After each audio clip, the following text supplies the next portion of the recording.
The Spanish missions were a frontier institution that sought to incorporate indigenous people into the Spanish colonial empire.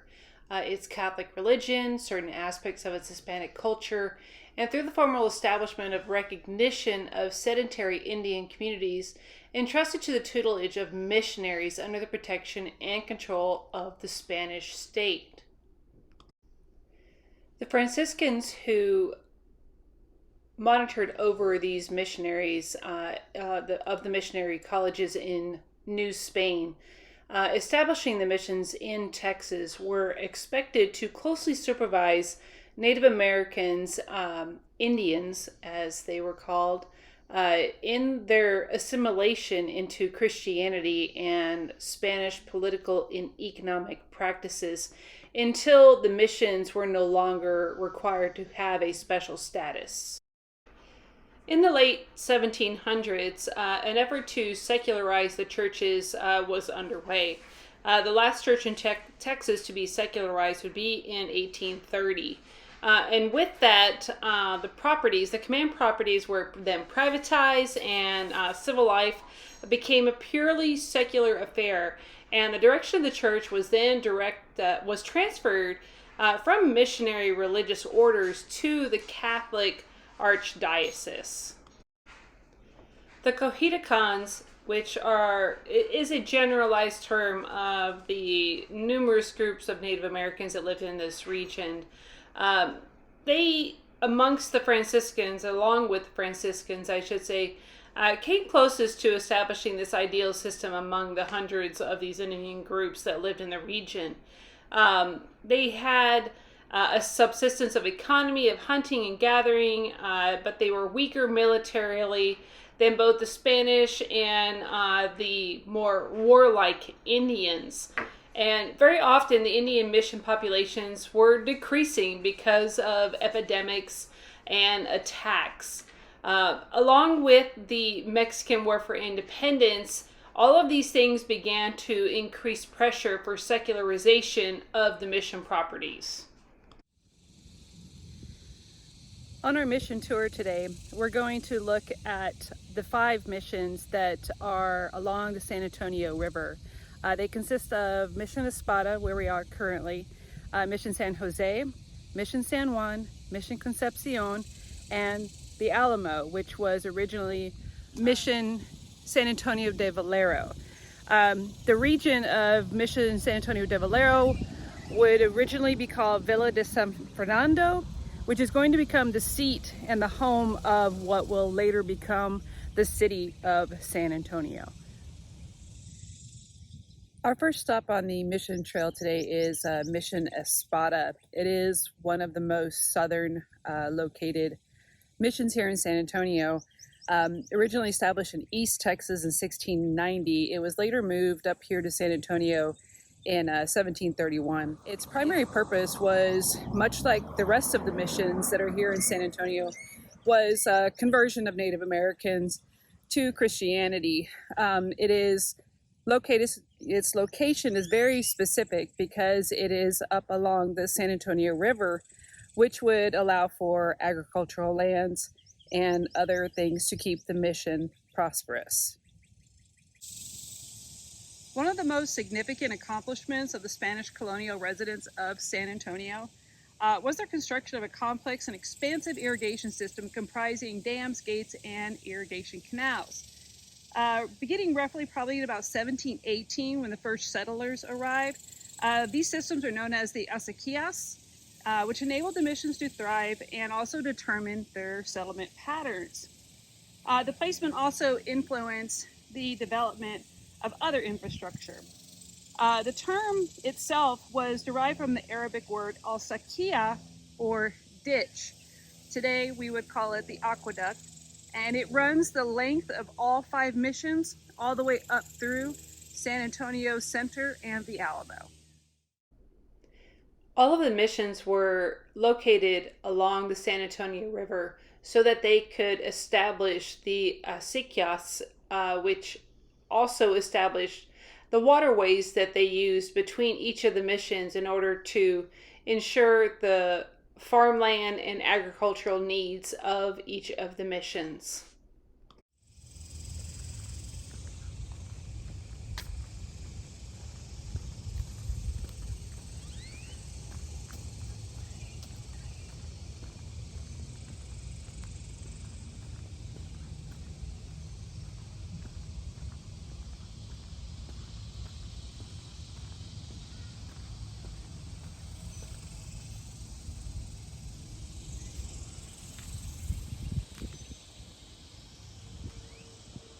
So very interestingly, some of these missions, specifically this mission, Espada and Concepcion, are still functioning Catholic churches in their communities.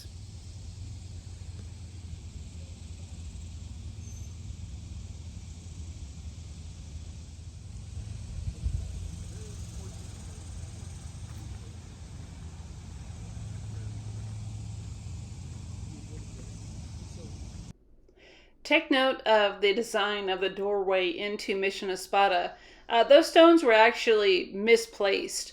It is supposed to be more of an arch that would allow for, say, funeral processions to enter in and out very easily. But at the end of the day, that style has resonated throughout San Antonio's history and is actually kind of the symbol of what San Antonio, the city of San Antonio, uses as their logo today.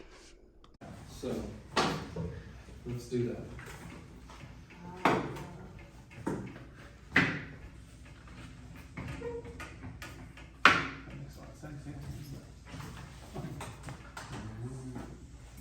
It would have made for a much wider doorway. Definitely. And they would have actually been able to conduct funerals in here because would have been wide enough for pallbearers to come through. Which now I've seen them conduct funerals, but I mean it's much harder for them to do that now. Yeah. They basically have to wheel the casket in because pallbearers can't be on both sides of it. Right. And again, like I said, in their defense, it does form, even the botched way forms this barbed quatrefoil look. So the barbed quatrefoil look, again, is that overlapping circles within the square. And it's pretty much part of our iconography here in San Antonio. In fact, the city uses that as our logo here in San Antonio.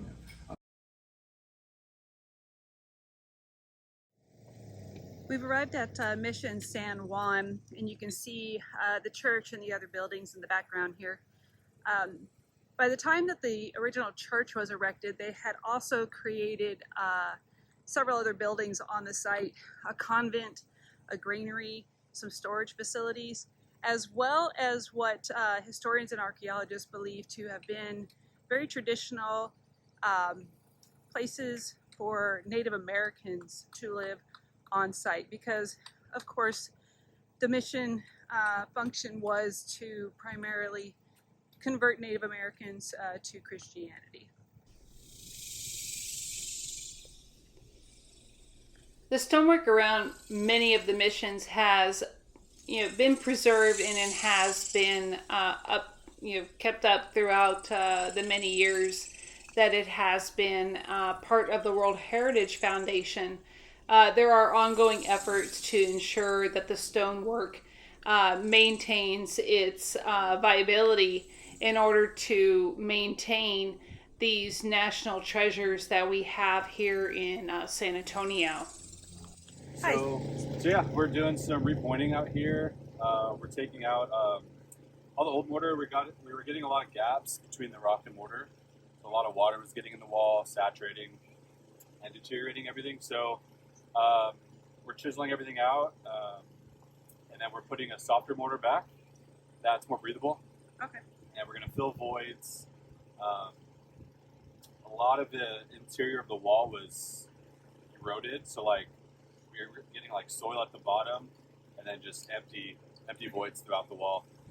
So we're filling all that, and then yeah, just kind of repointing, and then we'll put a colored mortar that would have been similar to original. Okay. So this is part of the preservation efforts by the Mission Park Society and such, right? Exactly. Yeah. Okay. So we're National Park Service employees, and we started on that end next to the church buildings, and we're just kind of moving our way down. You have a long way to go. So there's some finished product over there.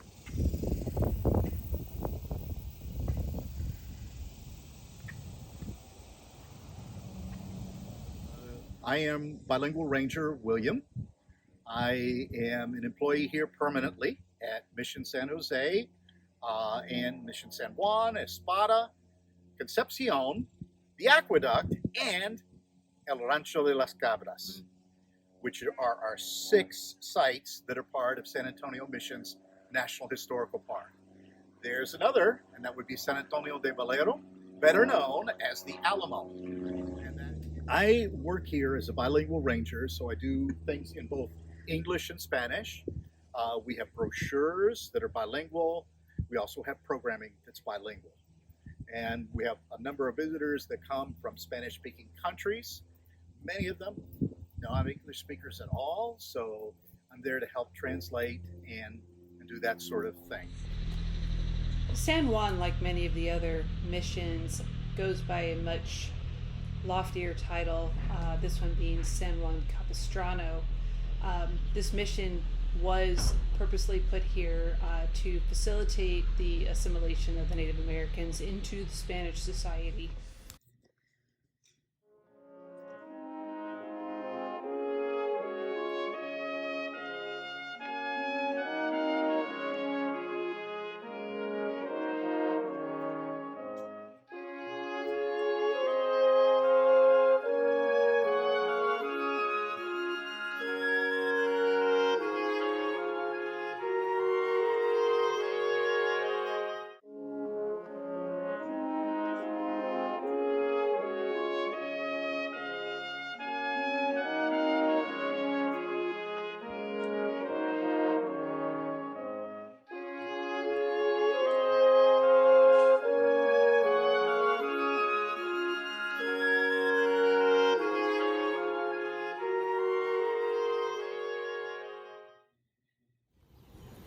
Behind me you see Mission San Jose. We're going to venture inside and take a look at it. This specific mission was authorized commission in 1720 to Father Antonio Margil de Jesus. Originally, of course, established for the same purposes as the old missions, conversion of Native Americans to Christianity, as well as assimilation into Spanish society. This mission initially housed about 240 Native Americans. They were Native Americans that didn't want to live at the missions at San Antonio and others because they chose not to live amongst other Native American groups. Initially there was about 240 that lived here. Within about 20 years after an epidemic swept over the area, there was only about 40 of those original Native Americans left. Another interesting fact about Mission San Jose, it's also called the Queen of Missions because it is one of the largest of the missions here in the region. The site itself sits on about 6 acres of land.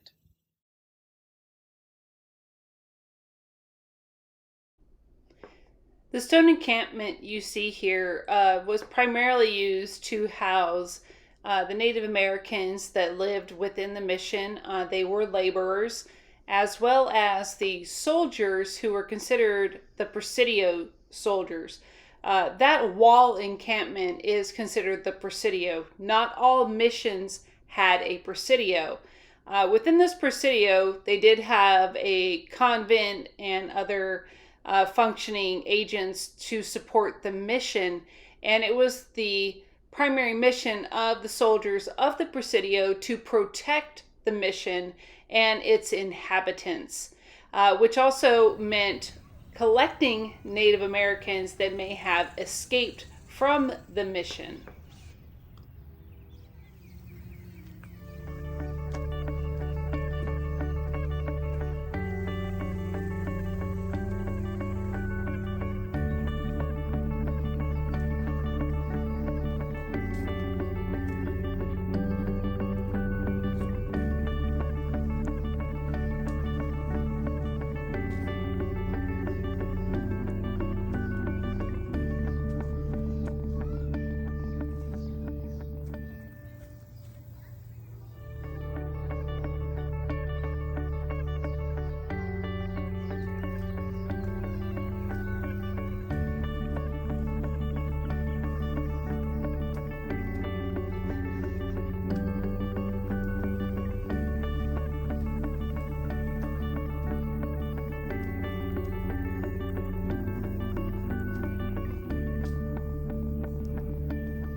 As we enter into Mission San Jose, you can see here that they are clearly set up for weekly mass celebration, and this church is a functioning part of the San Antonio Catholic Archdiocese even today.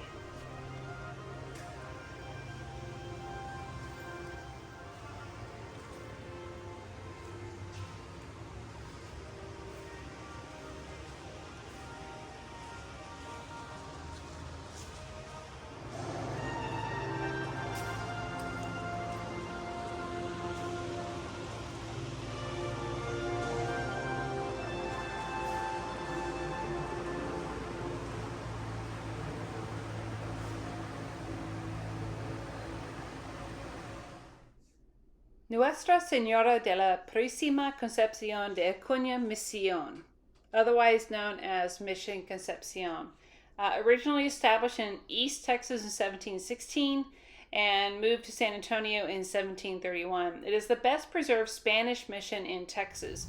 A stone church completed in 1755. It has never fallen into ruin and is considered by some historians to be the oldest unrestored church in the United States.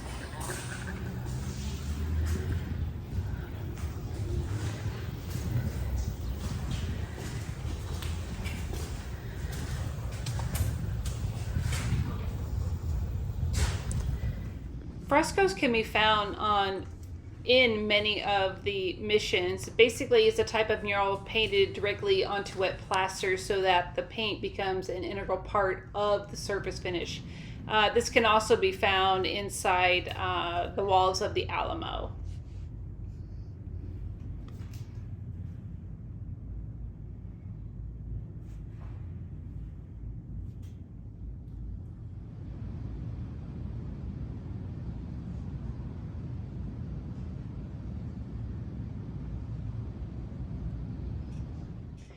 In 2016, the 5 Spanish colonial missions here in San Antonio, Mission San Antonio de Valero, Mission San Jose, Mission Concepcion, Mission San Juan, and Mission Espada, they've represented the largest concentration of Spanish colonial missions and were named a World Heritage Site by the United Nations Educational, Scientific, and Cultural Organization.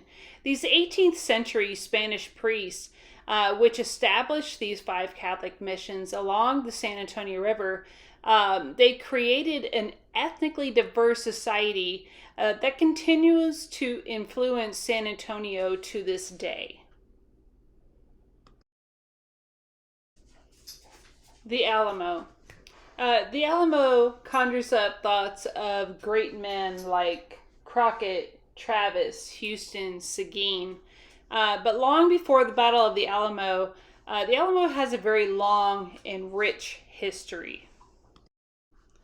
Originally sanctioned in 1716 as San Antonio de Valero mission by Friar Antonio de Olivares, he brought with him American Indian converts and the records from San Francisco Solano Mission near San Juan Bautista on the Rio Grande. This mission was moved to its location due to weather instances that prevented it from being established along the coastline. The mission was built and then rebuilt and reestablished several times. If you look at the other missions, and they have the large bell towers usually on the right and left side, what you know of the Alamo today, that did not exist. That facade on the face of the Alamo was not a prominent fixture like it was with the other missions. Later in 1803, another company of Spanish soldiers are going to occupy the mission. They're a company of Spanish soldiers called the Alamo de Parras, Coahuila, Mexico, which is where this name Alamo is assumed to have come from. It would change hands over time between Spanish colonial forces, Spanish government royal forces, and then later on Mexican government forces, and then later on through the fight for Texas independence and would eventually be housed and occupied by the Army. I've had the opportunity to train as a volunteer at the Alamo and guide visitors and tourists as they come to see the site here in my home city, and it's always a joy. I've also brought my students to the Alamo site on at least one occasion so that they could experience the living historians and the other aspects that the Alamo encourages in the public education and preservation of what is this great establishment that we have here in our city. So if you happen to visit our fair city of San Antonio, just remember that when it comes to museums, missions, and monuments, we have so much more here in San Antonio to see than just the Alamo.